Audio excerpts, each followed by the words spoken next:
Pet Life Radio. This is Pet Life Radio. Let's talk pets.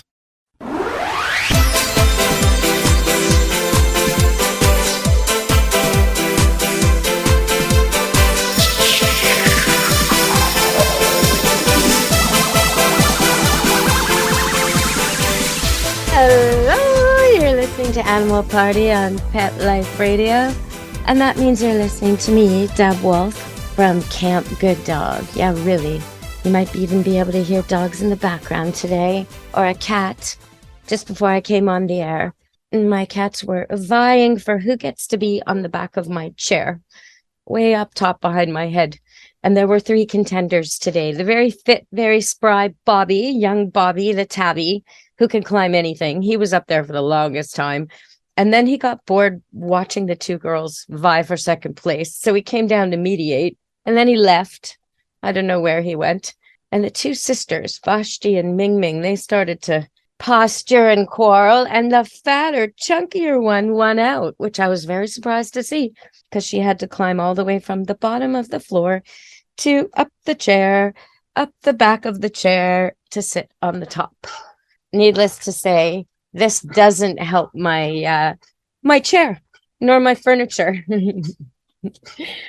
And so Vashti, the chunkier, heavier sister, won out. And I don't want to discourage her from climbing up my chair because, you know, she's not exactly athletic. So any exercise is good. But it is a surprise. And now she's sitting up there purring and purring and purring, having won her coveted spot. It's an interesting fact I'm going to share with you about cats. I've shared it before, but it's quite interesting. They understand timeshare. So just to put it in a human perspective, for us, you know, we really want the place in Whistler. That's a ski place up here.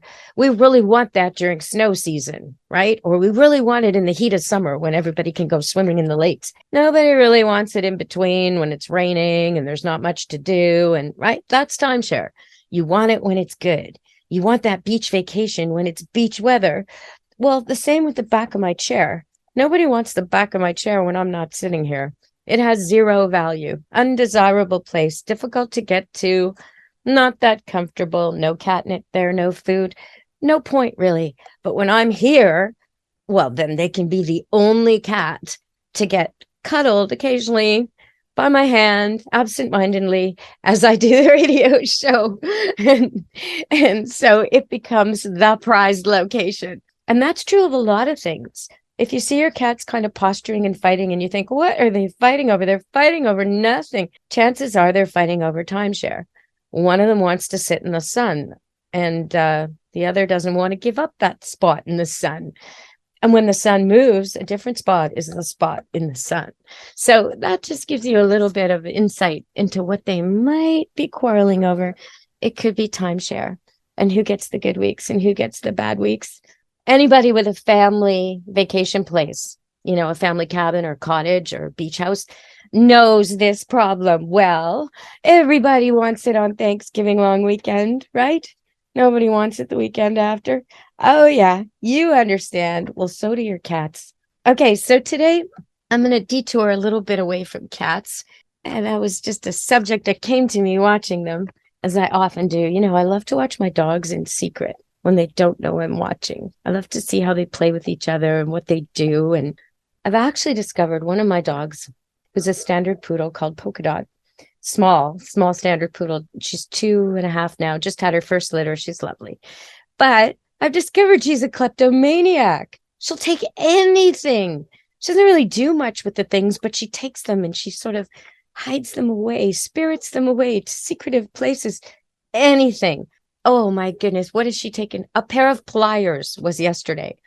Measuring tape, you know, one of those retractable ones, quite heavy metal thing, the day before. No chew value, no food value. The only thing that they have value is she knows they're of value to me. And I was probably touching them, you know, right before she took them. So fresh scent. But other than that, these objects can't be of use to her. And yet she'll take anything. She's such a little secret kleptomaniac. So when you watch your dogs in secret, you find out interesting things. All right, so we're going to do a show today that's going to be a little bit different. I'm going to take a break. And when I come back, I want to talk about the earthquake in Turkey and the dog dimension. All about rescue dogs today and how they rescue us. Okay, stay tuned. We'll be back on Animal Party Pet Life Radio. How many of you have pets? My hand's raised. Now think about how lucky you are to have such a sweet little pet in your life, and that pet is lucky to have you too. But unfortunately, there are countless pets out there that don't have a home to call their own. However, Bob's from Skechers is trying to change that. So we developed Bob's for dogs and cats to help pets in need. With every purchase of adorable Bob's footwear or fun, stylish apparel, or even the cutest Bob's pet accessories, Skechers makes a donation to Petco Love to help save shelter pets. And with your help, we've already saved the lives of over 1 million pets and raised over $7 million. So while you're getting style and comfort with features like Skechers' famous memory foam cushioning, you're also helping to save an adorable pet in need and helping another lucky owner be connected with a future best friend and companion, because happiness is having a loving pet by your side. Find Bob's at a Skechers store, Skechers.com, select Petco locations, or wherever stylish footwear is sold.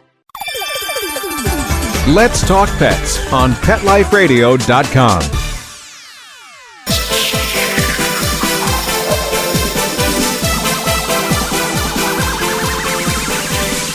Hello! We're back on Animal Party on Pet Life Radio. And as you probably know, there was a terrible earthquake, a series of earthquakes, actually, 2 big ones and aftershocks in Turkey and Syria. And it was felt all the way through Lebanon, Israel. Lots of places in the world felt it. And it's just a terrible situation for the people there. It's cold and there's snow in many, many parts. So people are going to be in real trouble if they don't get rescued. And one thing I noticed when I was researching this show was on the local Avalanche group, the group here that rescues people from avalanches at the ski places, the mountains that we have here in British Columbia, Canada. They do it up at Whistler, but also all through the local mountains and any mountain in BC. Anyway, one of their quotes is, "When you're buried, every second counts." And that is just, you can just imagine being buried under snow and no air, scared, terrified, what that might be like. And so these rescue dogs who help people buried under snow, they can sniff a person out 15 feet under snow, which is the same as the earthquake dogs. So the people there are asking for help, and the help they're getting is coming in the form of dogs. So Swiss Rescue Dog Service is sending 22 rescuers with 14 dogs to Turkey, 75 rescue workers and 2 rescue dogs, and a special rescue vehicle. The whole world is trying to help. And the thing they want most is rescued dogs, because a dog can cover what 20 men can cover in the same time and cover it better. 98% accuracy rate, which is just unheard of in anything, anywhere. So you want the dogs there.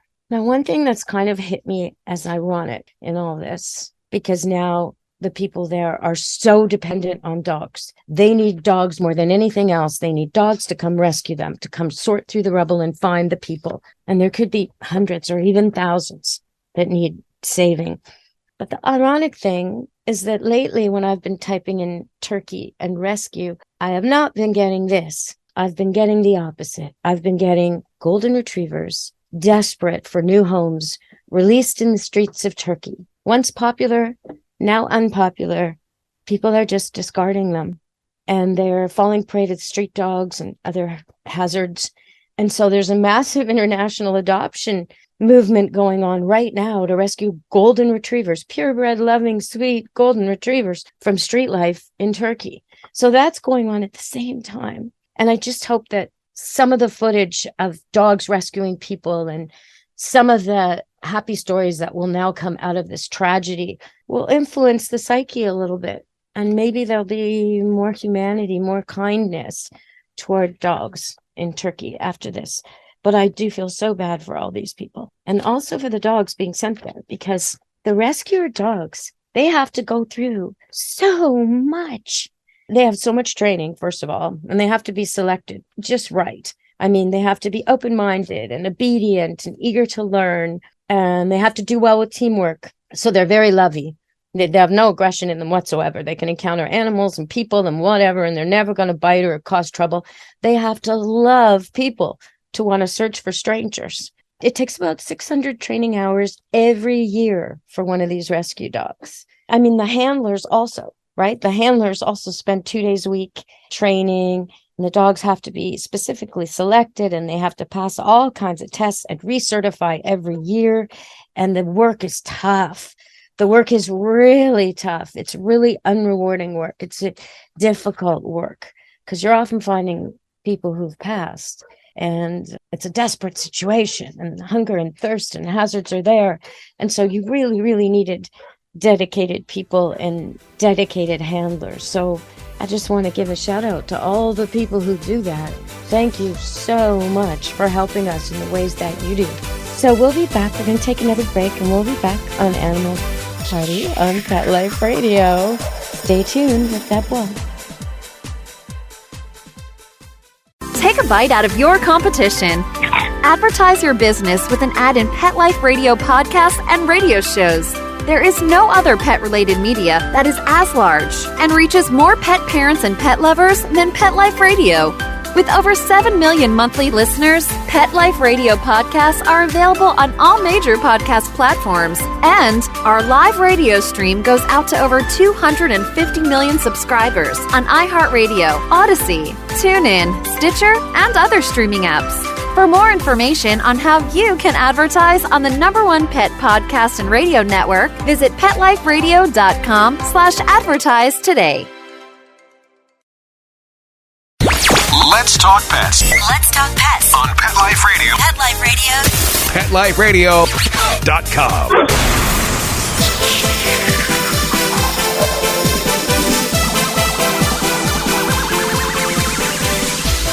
Hello, we're back on Animal Party, Pet Life Radio. And I want to talk about what makes a good rescue dog. What makes a good rescue dog? Okay, so it's really specific, right? It's not just your everyday pet. It has to be high drive. The dog has to be high energy, relentless fetch attitude, just won't stop till he finds that ball, right? Because that's the same ethic the dog will apply to searching. Okay, so you've got all that. You've got an intense dog who loves everybody and is crazy for the ball and listens really well and has a long attention span. Now, and is very fit and young. Okay, you may have a contender. But what about the rest of our dogs? Do you think they'd rescue you? Do you think if you were stuck in a cave, would they come find you? If you were in a building on fire, would they alert people? I mean, dogs do that. From car accidents, house fires, near drownings, overseas combat. So many things dogs have rescued people from or alerted others to come find them when they're trapped. So many. And these dogs are just regular dogs. In one case, Cocker Spaniel was adopted by this trucker, and within 3 days, he rescued him. Didn't even know the guy, right? Barely. So would your pet? Well, okay, so they did a big study on this.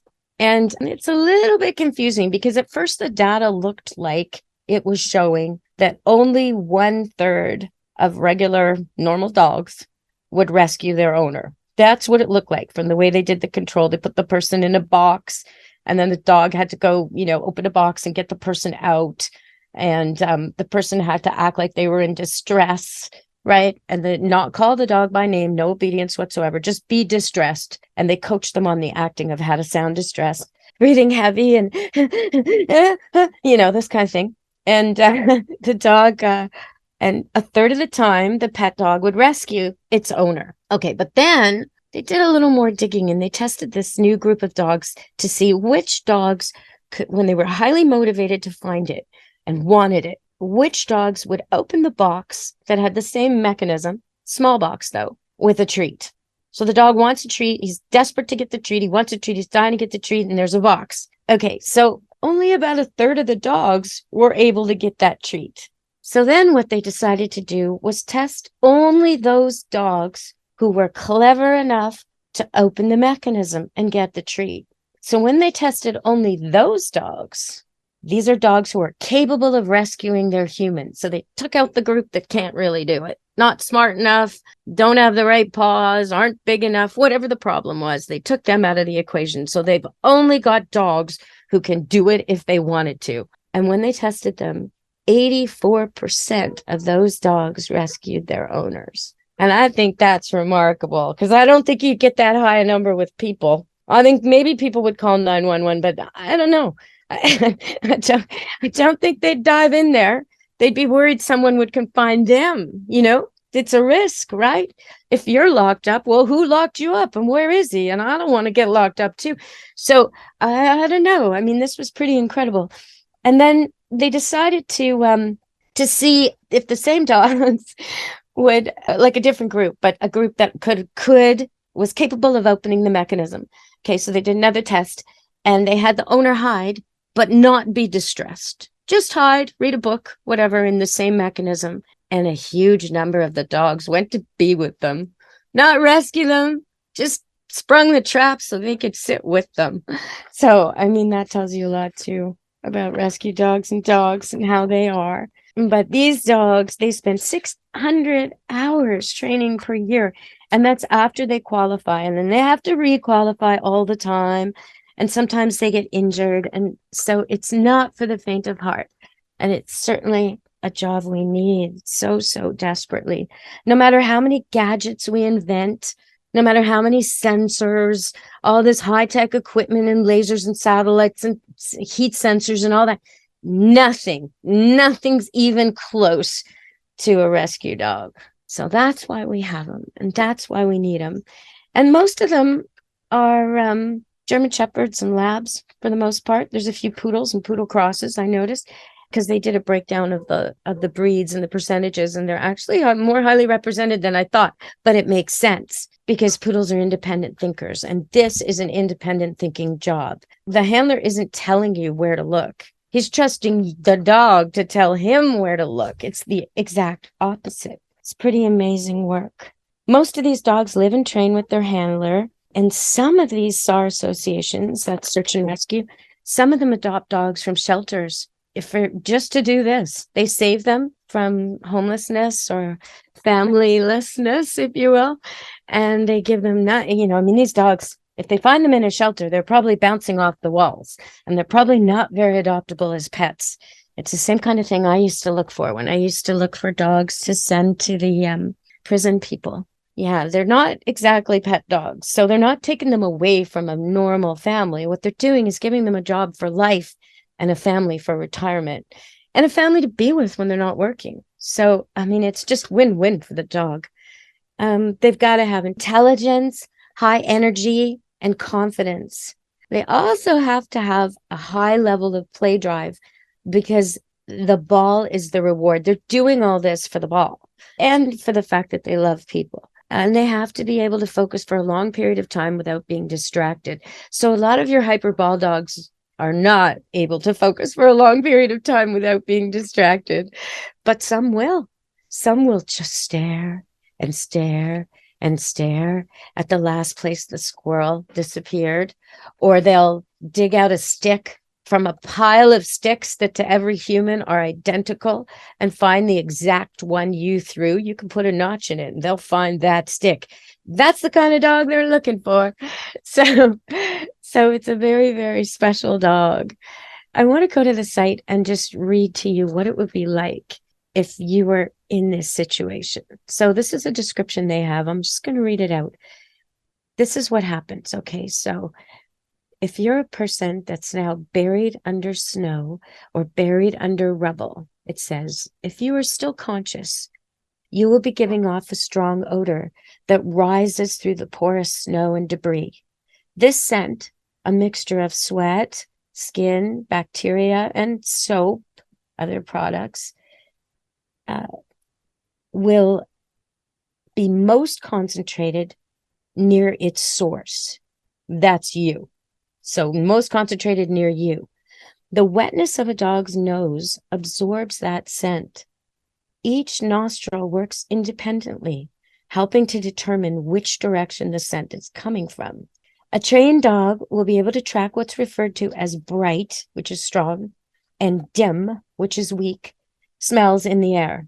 As the scent gets brighter and brighter, stronger and stronger, the dog knows he's on the right trail. On a still day, the scent will spread in a wide pattern. On a windy day, that cone becomes narrower, putting the dog's ability to the test. Zigzagging up the slope, the dog will continue to sniff the air, occasionally going off the avalanche debris field to detect the edge of the scent cone. Once the rescue dog detects your location under the snow or debris, it will begin to scratch and bark to alert the rescuers. "We got a strike," you'll hear once it's determined the dog has found a victim. At this point, the human rescuers will take over with the probe to determine if the strike is accurate before they begin to dig.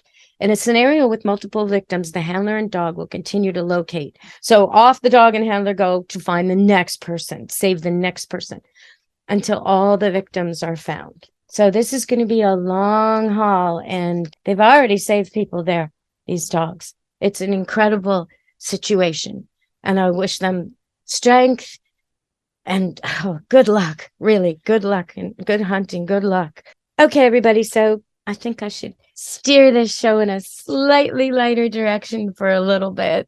I was watching TV, and Mark Critch, a star of This Hour Has 22 Minutes. If you've never seen it, it's a great, funny show. It's kind of like, sort of like Saturday Night Live, but it's only a half hour. This hour is 22 minutes. It's actually 22 minutes of show. And the stars on it are Canadian, and they're comedians, and they do really funny skits about everyday life. But I noticed lately, Mark Critch has been adding in the way Bob Barker used to on The Price is Right. He's been adding in a one-liner at the end of every show saying, "Spay and neuter your pets." Well done, Mark. Thank you very much. Because cat math is a nightmare. 1 + 1 intact cat equals thousands in a few years. So spay and neuter your animals, definitely. And when you do, keep that cone collar on and watch those animals. At 5 days, it gets itchy. Don't cheat. You don't want them ripping out their stitches. You want it to heal properly. So that's really important. Okay, so I was also watching TV, watching the news, and at one point they announced they were sending geese into space. And I thought, oh no, that's terrible. Why would they do that to geese? Didn't they learn? Why are they still sending animals in space? And I got all upset, and I got on the internet trying to find this news article, and it turns out, I don't know, barking dogs or whatever, I had heard wrong. They're actually sending yeast into space, YEAST, yeast. And I'm okay with that. So, so I don't have to picture some kind of honking going on in the solar system. It's just yeast in a tray. And we've been talking about dog breeds a little bit today, just in terms of what kind of dogs make good rescue dogs. And while it's true that, you know, the nature-nurture debate, it's true that bred dogs have a certain personality by their breeding. Golden Retrievers are bred to swim, and bloodhounds are bred to use their noses and all that. It's also true you can shape a dog a lot with how you treat it and how you train it and what it experiences, especially at that 3 to 6 month period of life when they're so impressionable and learning what to fear and what to trust. But nonetheless, they always have a kind of set way of being. And I just little examples, like when my Golden Retriever and my Doodle both want attention, and they know they're not just supposed to jump up, but they'll see me sitting on a high stool in the kitchen. And if I give them the nod, they know it's okay to gently jump up so I can pet them. And what happens every single time, no matter how many times, the Golden, she plants her feet right on my legs, hard, enough that, you know, another person might get bruised or cut. You don't want to be wearing shorts. I mean, it's a boom, she's there. And the Doodle gingerly places her feet, her paws just on the edge of my chair, so it doesn't hurt and it doesn't scratch. It doesn't matter what I'm wearing. And of course, I end up pushing the Golden off early. I give her a few pets and push her off early because, you know, it's not that comfortable. And the Doodle gets to stay for a while. Does the Golden ever figure this out? Nope. Nope. And the same is true for my doggy doors. I have 2 puppies that are supposed to learn doggy door right now. That's kind of what they're here at Camp Good Dog for. And they're Golden Retrievers. And if they were standard poodles, they'd have got it in 10 minutes. They'd have seen a dog. They would have seen a dog go through it once or even twice. And then they would have tried it themselves. Maybe gingerly at first with their head or their paw, or maybe they would have run through with another dog at first. But I would not have had to show them or teach them at all. And within an hour, they'd have got it. If I just put them in the area with other dogs going in and out of a doggy door, they would have figured it out. Well, these 2 golden pups now have had 3 such opportunities with extended time. And I've opened the door and I've put some of the flaps up and I've made it extra easy, and I've sat inside with treats and I've sort of pushed them through and pulled them back, and oh my goodness, they're still not getting it. One of them, the boy, he can come in but not out. Now, tell me, how does it that he could figure out one direction and not the other? No poodle, no border collie, whatever, be a one direction doggy door dog. No way. But I'm hopeful that today's the day they're going to get it and learn the doggy door. It's pretty fun, actually, teaching Golden Retriever pups how to use the doggy door. Not a bad task for me this afternoon. So, okay, well, I wanted to just give a shout out to that oldest dog. There was an oldest dog in the news, 23. Now, it used to be the oldest dog was 29. He was Bluey. And he was an Australian cattle dog, a blue heeler, like one of mine, who's 12 and definitely slowing down. But my last blue heeler, she only made it till 11 or 12 as well. But this dog, even though, okay, so it's 23 and it's supposed to be the world's oldest dog, and it's been fed human food, which is kind of controversial these days. People don't really recommend that anymore. Vets don't recommend it anymore. But I personally feed my dogs commercial kibble, the best brand I can get. It's a little bit expensive, I gotta say. But I top it up with human food carefully. So I never give them things they're not allowed, like onions or grapes or raisins or chocolate, all those things. If I was ever in doubt, I would look it up. You know, I only stick to what I know is safe.